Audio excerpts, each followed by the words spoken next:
को लेकर जेडीयू अध्यक्ष ललन सिंह ने बीजेपी पर निशाना साधा। ललन सिंह ने कहा कि दरभंगा एम्स को लेकर केंद्र की जुमलेबाजी सब लोग समझ गए हैं। दरभंगा में सीएम ने जो काम किया है उसको सभी जानते हैं और हड़बड़ाहट में केंद्र ने फैसला लिया है। उपाय क्या है? इसलिए कि दरभंगा का जो आज शिलान्यास माननीय मुख्यमंत्री और उप मुख्यमंत्री जी करने दरभंगा गए, तो दरभंगा का जो वर्तमान मेडिकल कॉलेज है उसी का इतना भारी विकास हो रहा है वहां, तो अब इनके पास क्या उपाय है? ये ड्रामा करते हैं। इनको विकास के प्रति इनकी कोई रुचि नहीं है और विकास के प्रति करना भी नहीं। और अब बड़ी खबर आरक्षण से जुड़ी हुई। बिहार सरकार ने आरक्षण का दायरा बढ़ाकर 50% से 65% कर दिया है, जिसे अब कोर्ट में चुनौती दे दी गई है और इसे संविधान के विरुद्ध बताया गया है। नागरिक समाज के सदस्यों की याचिका सूचीबद्ध करने के लिए महाधिवक्ता के कार्यालय भेजी गई है।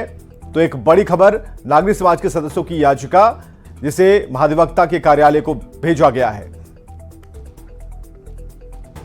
वरिष्ठ वकील हैं विनोद जी, एक बार जो बिहार सरकार ने जो आरक्षण का दायरा बढ़ाया उसे कोर्ट में चैलेंज कर दिया गया, इसे आप कैसे देखते हैं? एक तरह से ये जो लेजिस्लेशन लाए हैं, जो ऑनरेबल गवर्नर साहब ने इसको अप्रूव कर दिया, ये इंदिरा साहनी केस के विपरीत है, भारत के संविधान के विपरीत है और फैक्चुअली इनकरेक्ट है कि पॉपुलेशन के आधार पर, प्रोपोर्शनल रिप्रेजेंटेशन के आधार पर कभी भी भारत सरकार में या माननीय सुप्रीम कोर्ट में रिजर्वेशन की बात नहीं थी। लेकिन सर, बिहार सरकार ये तर्क भी देती है कि उन्होंने जो आर्थिक गणना की रिपोर्ट भी दी है उसमें जो गरीबों की स्थिति थी उसे सुधारने के लिए और उसे बेहतर करने के लिए उन्होंने आरक्षण दायरा बढ़ाया। तो ये बात 90 जब इंदिरा साहनी का केस था तो ये बात आया था, सोशल इकोनॉमिकली बैकवर्ड क्लासेज ये जानते हैं 50% रखा गया था कि 50% रिजर्वेशन से होंगे और 50% मेरिट से होंगे, ताकि कि सोसाइटी में मेरिट बचा रहे।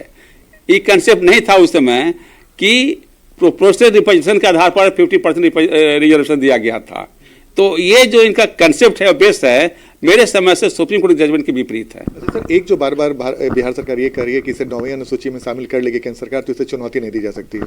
सुप्रीम कोर्ट ये इशू को डिसाइड कर दी है कि जो 9th शेड्यूल में जो इशू आ जाता है वो जुडिशियल रिव्यू का बात होगा। ऐसा कोई इशू नहीं इंडिया में है कि जो जुडिशियल रिव्यू की बात ना होगी, ये पावर जुडिशरी में है।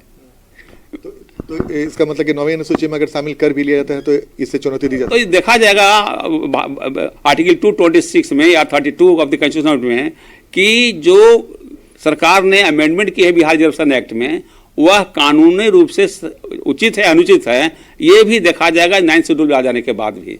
ये नहीं कि बाढ़ हो जाएंगे। तो ये थे हमारे साथ पटना हाईकोर्ट के वरिष्ठ वकील दीनू कुमार।